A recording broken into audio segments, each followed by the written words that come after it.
Hello friends, good morning. आ जाइए, सभी लोग लाइव जुड़ जाइए।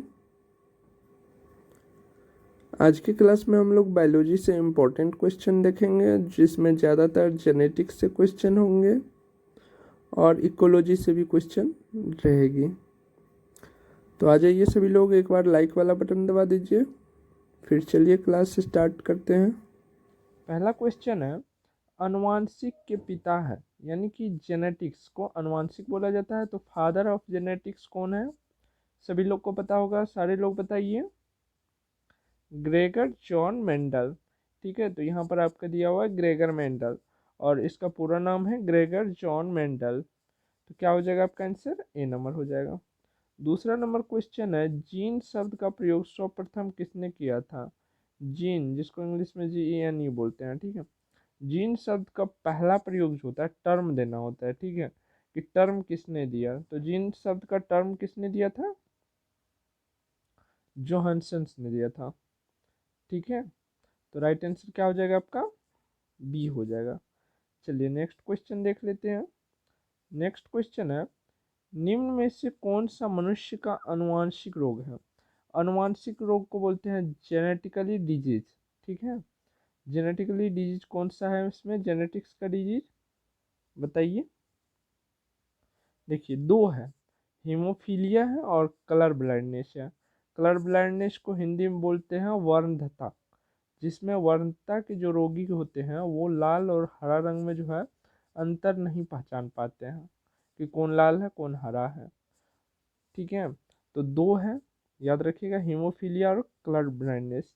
तो यहाँ पर आपके ऑप्शन में दिया हुआ अभी हीमोफीलिया है। अगर कहीं पे दिया रहता कलर ब्लाइंडनेस तो आपका सी नंबर ऑप्शन हो जाता दोनों। ठीक है, चलिए आगे पढ़ते हैं। चौथा नंबर क्वेश्चन है, जेनेटिक्स नाम किसने दिया? जेनेटिक्स नाम, जेनेटिक्स आलू बैगन ना होकर के जेनेटिक्स होना चाहिए, ये किसने दिया था बताइए, जिनको भी पता है। जेनेटिक्स जो दिए थे नाम, यानी कि टर्म जो दिए थे, उनका नाम है बैटसन। किसने दिया था? बैटसन ने। ठीक है, आगे बढ़े।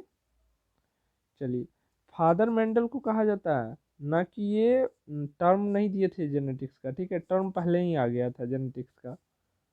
चलिए आगे बढ़े, अगला क्वेश्चन देखते हैं। अगला क्वेश्चन है, जीन का प्रयोग सर्वप्रथम किसने किया? जीन यानी कि जीन जो लेकर के चेक किया गया था कि कौन सा कैरेक्टर किस में जाता है। जीन क्या है? कैरेक्टर को ट्रांसफर करने वाला एक फैक्टर है। ठीक है, एक पीढ़ी से नेक्स्ट पीढ़ी में लेके जाता है। तो जीन का सर्वप्रथम प्रयोग किसने किया था बताइए। मेंडल ने नहीं, इससे पहले भी एक एक्सपेरिमेंट हुआ था, किसके द्वारा? मॉर्गन और केपस के द्वारा। तो राइट आंसर क्या हो जाएगा? बी हो जाएगा। अगला है, पुरुष जीन संगठन होते हैं। देखिए, मेल और फीमेल गेमिट होता है। ठीक है, मेल फीमेल। तो मेल का क्या होता है? XY होता है, और फीमेल का होता है XX।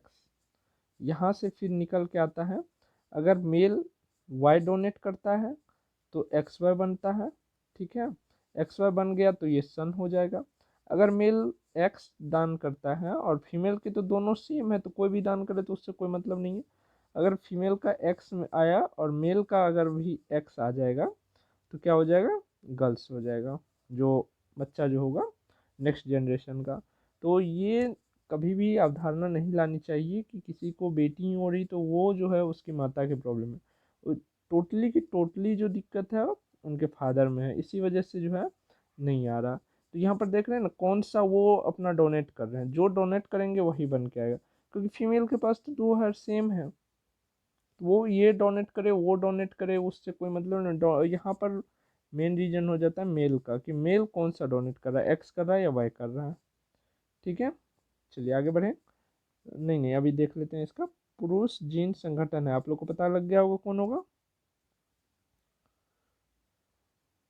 गेमिट देख लीजिए, इसमें कौन सा है मेल वाला? XY गेमिट होगा। क्या होगा? XY gamete. तो राइट आंसर क्या हो गया? बी हो गया। चलिए आगे बढ़ें। चलिए अगला क्वेश्चन देखते हैं। अगला क्वेश्चन है, गैमीट की शुद्धता का नियम प्रतिपादित किसने किया? प्योरिटी, गैमीट्स का जो प्योरिटी था उसका नियम किसने प्रतिपादित किया था? जल्दी बताइए, किन्हें पता है तो। मेंडले साहब ने किए थे, ठीक है, ग्रेगर जॉन मेंडल। तो क्या हो गया 7 का आंसर आपका ए हो गया। देखिए क्विक रिवीजन चल रहा है आप लोग का, ऑब्जेक्टिव देखिए, क्वेश्चन पढ़िए और टिक मारिए, ठीक है। इसमें उतना लॉजिक नहीं समझना, क्योंकि बायोलॉजी के पिछले जितने वीडियो उनमें मैंने पूरी तरह से बताया हुआ है, ठीक है। जेनेटिक्स पे हो सकता है तो एक अलग मैंने वीडियो स्पेशल बनाया हुआ था ऑब्जेक्टिव को लेकर के, उसमें सारा कुछ डिस्कस कर दिए थे। तो अभी क्या करना है, अपन क्वेश्चन देखना और डायरेक्ट आंसर लगाना है, ऐसे ही एग्जाम में करना, तभी हम टाइम बचा पाएंगे अदर जो नॉमेरिकल सब्जेक्ट है उसके लिए, क्योंकि इस सब में, इसमें और जीके में हमको टाइम देना ही नहीं है। 1 मिनट में हमको 2 से 3 क्वेश्चन सॉल्व कर लेना है इधर, ठीक ना। चलिए 8वां नंबर क्वेश्चन देख लेते हैं। 8वां नंबर क्वेश्चन है, प्राथमिक उपभोक्ता होते हैं। हम इसके बारे में बहुत अच्छा समझाए थे, जल्दी से बताइए कौन सा हो जाएगा? मांसाहारी होगा, शाकाहारी होगा या सर्वाहारी होगा, कौन सा होगा? अच्छा, सर्वाहारी किसे कहते हैं? जो मांसाहारी एवं शाकाहारी दोनों हो, ठीक है, उसको बोलते हैं सर्वाहारी। बताइए क्या होगा प्राथमिक उपभोक्ता? बिल्कुल शाकाहारी होगा, क्योंकि ये फोटोसिंथेसिस करता है, ठीक है। और फोटोसिंथेसिस करने वाले जितने भी जो भी हैं वो सारे के सारे क्या होंगे? प्राथमिक होंगे, फोटोसिंथेसिस करने वाले। चलिए आगे बढ़ें, अगला क्वेश्चन देखते हैं। 9 नंबर क्वेश्चन है, द्वितीय उपभोक्ता है। द्वितीय उपभोक्ता किसे कहते हैं? जल्दी से बताइए। घास को बोलेंगे क्या? घास होगा हमारा द्वितीय उपभोक्ता। तो क्या होगा ये, प्राथमिक उपभोक्ता? नहीं, प्राथमिक उपभोक्ता भी नहीं होगा, ये क्या होगा, उत्पाद होगा, ठीक है। और इस घास को जो खाएगा कीट पतंग, ठीक है, कीट यानी कि ग्रास हॉपर वगैरह हो गया, तो वो जो खाएगा वो हो गया प्राथमिक, ठीक है, P1। और इस कीट को जो खाएगा यानी कि मेढक सांप हो गया, तो वो क्या हो जाएगा?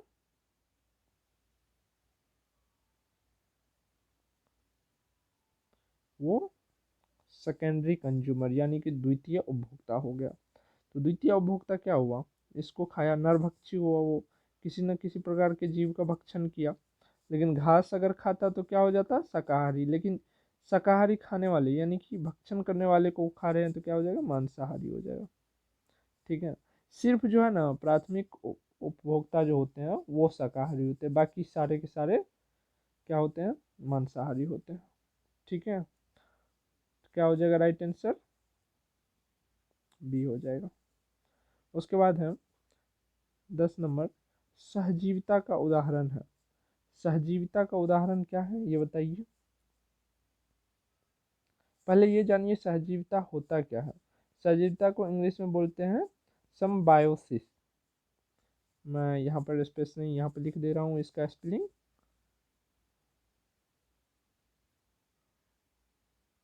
बायोसिस, ठीक है, सम्बायोसिस, ठीक है। तो ये होता है इसका सहजीविता का उदाहरण। और सहजीविता होता क्या है, किसी को पता है तो बताइए तो।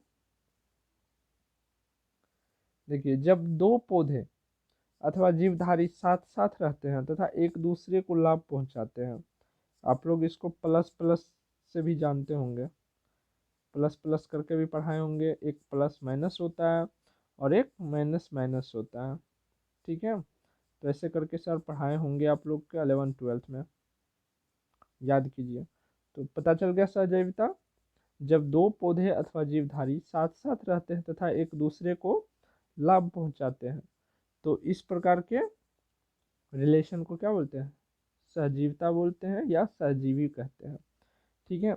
और इसके एग्जाम्पल जो होते हैं, लाइकेन होते हैं, लेग्यूमिनेशी होते हैं, इस कुल के जितने भी पौधे होते हैं सारे होते हैं।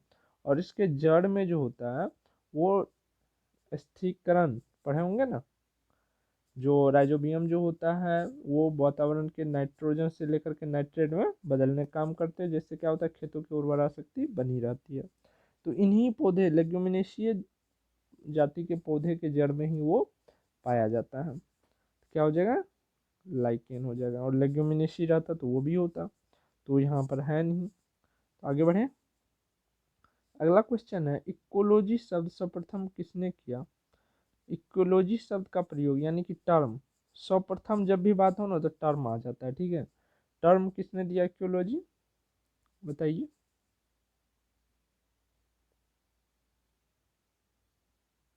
रीटर साहब ने दिए थे, ठीक है। रीटर साहब ने दिए थे सर्वप्रथम इकोलॉजी का टर्म। चलिए आगे बढ़े। क्विक रिवीजन है, उतना सारा ध्यान नहीं देना, हम पिछले वीडियो में बता चुके हैं पूरा अच्छा से। जो लोग नहीं देखे हैं तो पिछले वाला वीडियो अच्छा से देखा कीजिए, उसमें हम बताए हुए थे। अब जितना भी क्वेश्चन आएगा क्विक रिवीजन आएगा, क्योंकि पिछले क्लास में जो केमिस्ट्री का लिए हुए थे सारे लोग बता रहे थे कि नोमरिकल नहीं बताते अच्छे से, तो नोमरिकल बताने के लिए पहले फार्मूला की ज़रूरत होती है, तो फार्मूला बताए थे सारा। उसके बाद जो है लास्ट में जा कर के ऑब्जेक्टिव्स क्वेश्चन करवाए थे नोमरिकल बेस्ड, जो कि एग्ज़ाम में पूछे जाना तय है वहाँ से, ठीक है। तो बट बच्चे लोग को देखे उतना इंटरेस्टेड नहीं थे, तो सोचे कि चलो अब ऑब्जेक्टिव ही करवा देंगे, ठीक है, क्विक में। चलिए आगे बढ़ें, अगला क्वेश्चन देखते हैं। अगला क्वेश्चन है, वातावरण एवं जीवों के संबंध के अध्ययन को कहते हैं।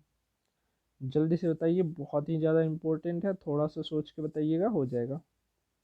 वातावरण एवं जीवों के संबंध के अध्ययन को कहते हैं, क्या कहते हैं। वातावरण, इकोसिस्टम पढ़े हैं ना। इकोसिस्टम में पेड़ पौधा भी होता है, थोड़ा सा जल होता है, उसमें मछली होती है, मेंढक भी होती है, ठीक है। तो उसको क्या बोला जाता है हिंदी में, पारिस्थितिक, ठीक है। पारिस्थितिक और इकोसिस्टम को ही बोला जाता है पारिस्थितिक तंत्र। तो क्या हो जाएगा राइट आंसर आपका, ए हो जाएगा। उसके बाद 13 नंबर बने हुए हैं। 13 नंबर क्वेश्चन है, जीन बने होते हैं।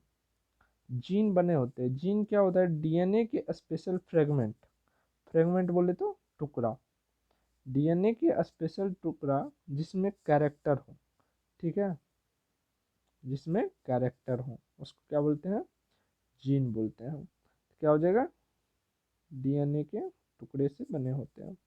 उसके बाद 14 नंबर क्वेश्चन है, लाइकेन लाइकेन सहजीवी पाए जाते हैं। देखिए बहुत ही अच्छा क्वेश्चन है, इससे पहले था कि वो पूछा गया था सहजीवी के एग्जाम्पल्स कौन है। यहाँ पर सहजीवी तो दे दिया हुआ है, लेकिन लाइकेन पूछ रहा है कि लाइकेन सहजीवी पाए जाते हैं, किसमें पाए जाते हैं। चलिए मैं इसके ऑप्शन थोड़ा नीचे है, मैं इस ऊपर ले आ रहा हूँ। चलिए अब आप अच्छी तरह से देख सके होंगे, लाइकेन सहजीवी पाए जाते हैं किसमें, बताइए।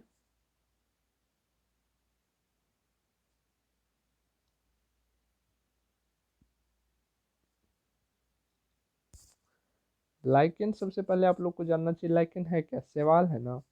क्या हो जाएगा, शैवाल और कवक में। ये मांस कवक नहीं होगा, शैवाल और ब्रायोफाइटा सिर्फ नहीं होगा, ठीक है, ये भी नहीं होगा। क्या हो जाएगा, शैवाल और कवक में। उसके बाद 15 नंबर क्वेश्चन है, सरगासो समुद्र का नाम पड़ा। सरगासो समुद्र का नाम किस कारण से पड़ा, ये आपसे पूछा जा रहा है, जल्दी से बताइए कि नहीं पता है तो। नेक्स्ट क्वेश्चन है, ऊर्जा का पिरामिड होता है। ऊर्जा का पिरामिड कैसे होता है, हमेशा सीधा होता है, आप लोगों ने याद कर रखा है, लेकिन ये कैसे होता है, तो देखिए प्राइमरी जो होता है, प्राइमरी कंज्यूमर, उससे पहले क्या होता है, प्रोड्यूसर होता है, उत्पाद जिसको बोलते हैं। उसके बाद प्राथमिक उपभोक्ता होता है, ठीक है। उसके बाद सेकेंडरी आता है।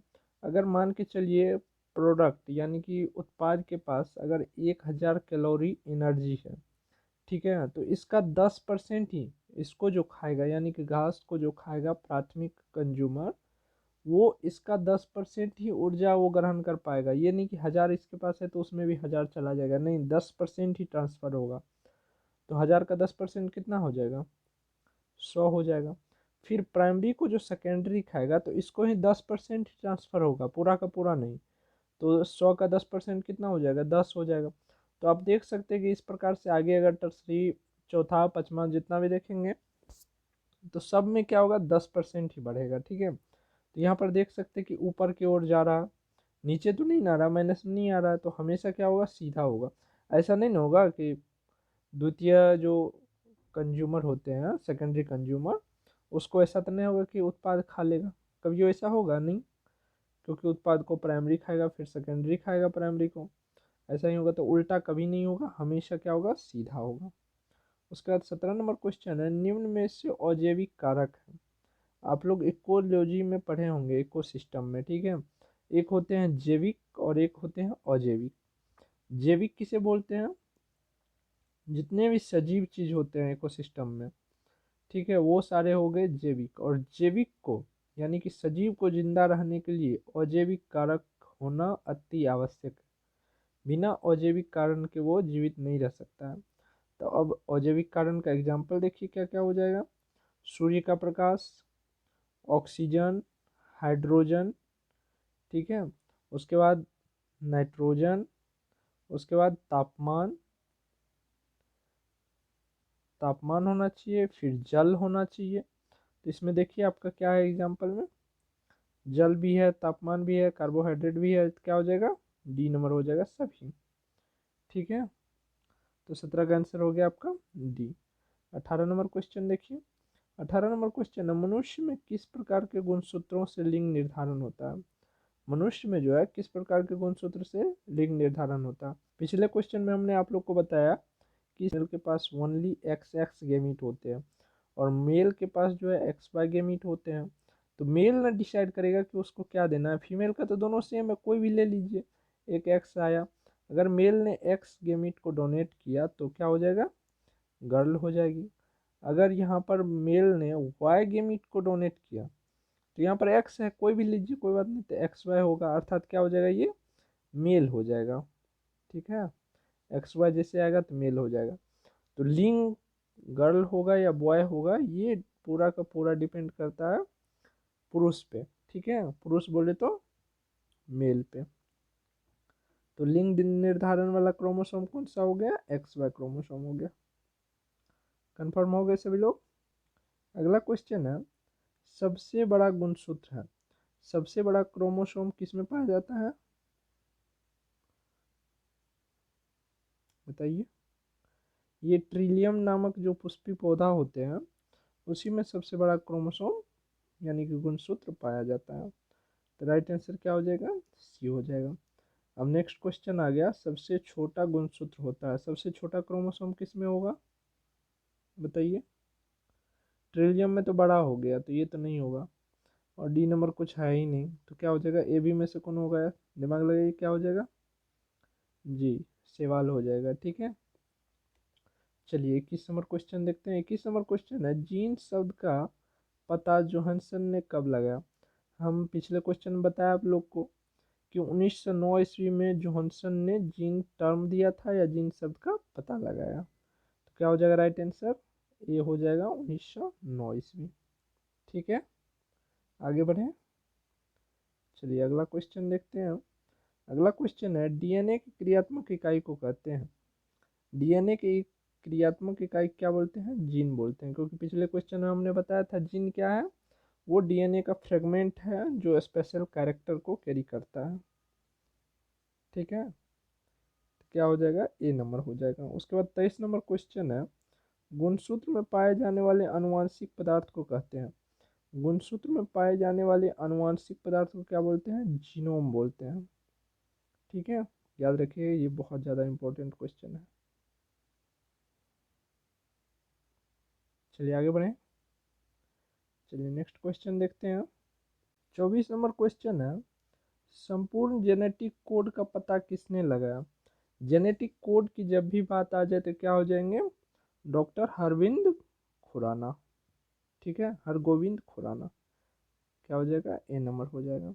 उसके बाद 25 नंबर क्वेश्चन है, हरगोविंद खुराना को जेनेटिक कोड का पता लगाने के लिए नोबेल पुरस्कार कब मिला। देखिए इन्होंने जेनेटिक कोड के दिशा में जो है बहुत ही अच्छा काम किया, इसके लिए इन्हें नोबेल पुरस्कार दिया गया। तो वो नोबेल पुरस्कार कब मिला इन्हें, ये आपसे पूछा जा रहा है, बताइए किसी को पता है तो, कब मिला था, 1968 ईस्वी में, ठीक है। राइट आंसर हो गया आपका सी। चलिए आगे बढ़ते हैं। अगला क्वेश्चन है, अनुवांशिक रोग रंगवर्णता, जिसको इंग्लिश में बोलते हैं कलर ब्लाइंडनेस, में रोगी किस रंग का पहचान नहीं कर पाता है। पिछले क्वेश्चन में हम बताए हुए थे, ठीक है, कि अनुवांशिक रोग दो है, कौन कौन से, हीमोफीलिया और रंगवर्णता। तो रंगवर्णता के बारे में बताए थे, हीमोफीलिया में बताए थे कि अगर कट गया, उसके बॉडी का कोई भी पार्ट कट गया तो ब्लड जो है रुकेगा नहीं, थक्का नहीं जमेगा, ब्लड निकलते रहेगा पूरे बॉडी से, जिसकी वजह से उसकी डेथ भी हो सकती है एट ए टाइम। और रंगवर्णता में क्या है, ये भी एक जेनेटिक चला आता है, फादर में तो आने वाले सन में आएगा, ठीक है। आर्मी वगैरह में इसको लेकर के बहुत ज़्यादा मतलब चेकिंग होती है। तो यहाँ पर क्या हो जाएगा, लाल और हरा रंग जो होते हैं उसमें अंतर नहीं कर पाते हैं ये रंगवर्णता वाले पेशेंट जो भी होते हैं। तो क्या हो जाएगा, लाल और हरा। ये क्वेश्चन भी बराबर पूछा जाता है, तो इसको भी याद रखिएगा। अगला क्वेश्चन है, लाइकेन सूचक है। लाइकेन किसका सूचक है, बताइए। लाइकेन जो है 3-4 बार आ चुका है, ठीक है। लाइकेन वैसे है क्या, ये कोई बता सकते हैं क्या। चलिए, लाइकेन क्या है, शैवाल है, कवक है, क्या है, ये बताइएगा आप। 27 नंबर देख के, शैवाल या कवक जो भी होगा वो आप कमेंट में बताइएगा, और जो भी हो, जो भी आपका ऑप्शन हो ये बताइएगा, ठीक है। ये आपको HW में मिलता है। अब आपको बताते हैं लाइकेन सूचक होते हैं। देखिए, लाइकेन किसका सूचक होता है, वायु प्रदूषण के अच्छे सूचक होते हैं, ठीक है। लाइकेन वायु प्रदूषक का अच्छा सूचक होता है, क्योंकि देखिए जहाँ का प्रदूषित क्षेत्र जो रहेगा, जहाँ का वातावरण दूषित रहेगा, और वातावरण दूषित किससे होगा, सल्फर डाइऑक्साइड के कारण होगा, वहाँ पर ये जो लाइकेन जो होता है ये ग्रोथ नहीं कर पाएगा, धीरे धीरे ये मर जाएगा। इसीलिए जब वायु प्रदूषण हो जाता है तो वहाँ में उस एरिया में जो है लाइकेन नहीं रहता, वो डेड कर जाता है। तो ये किसका होगा, वायु प्रदूषण का अच्छा सूचक होगा, ठीक है। चलिए आगे बढ़ें, नेक्स्ट क्वेश्चन देखते हैं। नेक्स्ट क्वेश्चन है, जीवों के प्राकृतिक चयन का सिद्धांत को प्रतिपादित किया, नेचुरल सिलेक्शन, ठीक है। नेचुरल सिलेक्शन किसने दिया था, डार्विन ने दिया था। तो याद रखिएगा, प्राकृतिक, उसको हिंदी में बोलते हैं प्राकृतिक चयन और इंग्लिश में बोलते हैं नेचुरल सिलेक्शन, ठीक है। उसके बाद 29 नंबर क्वेश्चन है, मानव में गुणसूत्रों की कुल संख्या होती है, सभी को पता होगा, ठीक है। अगला क्वेश्चन देखते हैं। अगला क्वेश्चन है, डीएनए का डबल हेलिक्स मॉडल किसने दिया। डीएनए जो डबल हेलिक्स मॉडल जो होते हैं ये किसने दिया था, बताइए। डीएनए डबल हेलिक्स मॉडल हम बताए हुए थे बायोलॉजी के पिछले वीडियो में, क्रिकेटर के नाम पर है, वाटसन एवं क्रिक ने दिया था डबल हेलिक्स का नियम। तो 30 का आंसर हो गया आपका सी, ठीक है।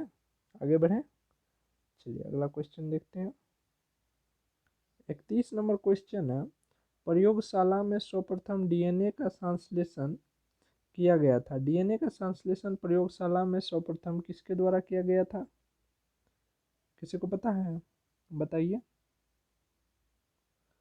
देखिए, आर्टिफिशियल जीन जो था, जिसको कृत्रिम जीन बोलते हैं, ठीक है, कृत्रिम जीन को जो है लेबोरेटरी में यानी कि प्रयोगशाला में जो बनाया गया था, संश्लेषण किया गया था, किसके द्वारा, डॉक्टर हरगोविंद खुराना के द्वारा। और कब, 1972 ईस्वी में, ठीक है। तो किसके द्वारा, देखिए कहीं पर पूरा नाम रहेगा डॉक्टर हरगोविंद खुराना, कहीं पर रहेगा हरगोविंद खुराना, और कहीं पर रहेगा खुराना, तो याद रखिएगा। और कब किया गया था, 1972 ईस्वी में, प्रयोगशाला में, ठीक है। उसके बाद 32 नंबर क्वेश्चन है, जीन अवस्थित होते हैं। जीन किस पर अवस्थित होते हैं, देखिए जीन क्या है, डीएनए का टुकड़ा है, ठीक है, डीएनए का टुकड़ा है। और डीएनए कहाँ रहता है, गुणसूत्र यानी क्रोमोसोम पर होता है। तो क्या हो जाएगा राइट आंसर आपका, ए नंबर क्रोमोसोम हो जाएगा, ठीक है। उसके बाद 33 नंबर क्वेश्चन है, विकास का सिद्धांत को किसने प्रतिपादित किया था। विकास के सिद्धांत को किसने प्रतिपादित किया था? नेचुरल सिलेक्शन का भी दिया था जिन्होंने, याद आ गया, चार्ल्स डार्विन। ठीक है, तो याद रखिएगा, विकास का सिद्धांत और नेचुरल सिलेक्शन का सिद्धांत किसने दिया था? चार्ल्स डार्विन ने। चलिए अगला क्वेश्चन देखते हैं। अगला क्वेश्चन है, हृदय का पहला प्रतिस्थापन किसके द्वारा किया गया था? हार्ट जो होता है ट्रांसफर करके दूसरा हार्ट जो लगाया जाता है, वो किसके द्वारा किया गया था? सर्वप्रथम पूछा जा रहा है, सर्वप्रथम क्रिस्टियन बोनार्ड के द्वारा जो है 1967 ईस्वी में। कब किया गया था? 1967 ईस्वी में। ठीक है, और ये थे कहाँ के महाशय? दक्षिण अफ्रीका के। ठीक है, दक्षिण अफ्रीका। क्या हो जाएगा राइट आंसर आपका? डी हो जाएगा। उसके बाद 35 नंबर है, वंशगति के नियम के अध्ययन को कहते हैं।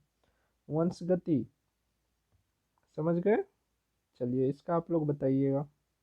अब लास्ट में जो है सब दिन जो है 2-3 को होमवर्क आप लोग को दे देंगे। तो 35 का बता दीजिएगा। नेक्स्ट क्वेश्चन क्या है देख लेते हैं। नेक्स्ट क्वेश्चन है, पर्यावरण में अजैविक अवयव का उदाहरण है। जैविक और अजैविक दो पूछा गया है, तो वहाँ पर हम अजैविक का दे दिए थे, यहाँ पर फिर से पूछा जा रहा है। ठीक है, तो यहाँ पर याद रख के और सही से टिक मारना है। चलिए इसको भी HW में देते हैं। उसके बाद 37 नंबर क्वेश्चन है, उत्परिवर्तन का सिद्धांत दिया था। उत्परिवर्तन का सिद्धांत किसने दिया था? ये बायोलॉजी के पिछले वीडियो में हम बताए हुए थे। इसको भी HW में डाला जाता है। उसके बाद है प्राकृतिक वर्ण, अभी हम बताए ऊपर में। ठीक है, चलिए इसको भी HW में दिया जाता है। तभी आप लोग को 4-5 HW मिल गया है। और वैसे ए बी नहीं कीजिएगा, ठीक है। 38 का क्या होगा वो बताइएगा। डार्विन तो डार्विन, स्पेलिंग में गलती हो तो कोई बात नहीं, लेकिन ऐसा लिखिएगा कि हम पढ़ लें। ठीक है, तो आज यहीं समाप्त करते हैं। नेक्स्ट क्लास में जो है फिर देखेंगे, होगा तो केमिस्ट्री या फिजिक्स से ही देखेंगे, साइंस का ही अभी चलाएंगे कुछ दिन। और बोलिएगा तो जीके वगैरह भी चालू कर देंगे। लेकिन अब वो जो केमिस्ट्री में आप लोग को दिए हुए थे, केमिस्ट्री में बोल रहे थे नॉमरिकल नहीं पढ़ा रहे हैं सर, तो केमिस्ट्री में क्या किए थे, नॉमरिकल पढ़ाने के लिए पहले आपके पास फार्मूला होना चाहिए, फार्मूला के लिए थ्योरी होना चाहिए। तो इसी वजह से मैंने सारा कुछ ले करके उसमें किया और 1 घंटा का क्लास लिया। बट सभी स्टूडेंट को लग रहा पसंद नहीं आया, सभी ऑब्जेक्टिव क्वेश्चन ही चाहते हैं। तो चलिए ऑब्जेक्टिव क्वेश्चन ही अब आप लोग को मिलेगा। ठीक है, तो आज के लिए बस इतना ही, मिलते हैं नेक्स्ट डे।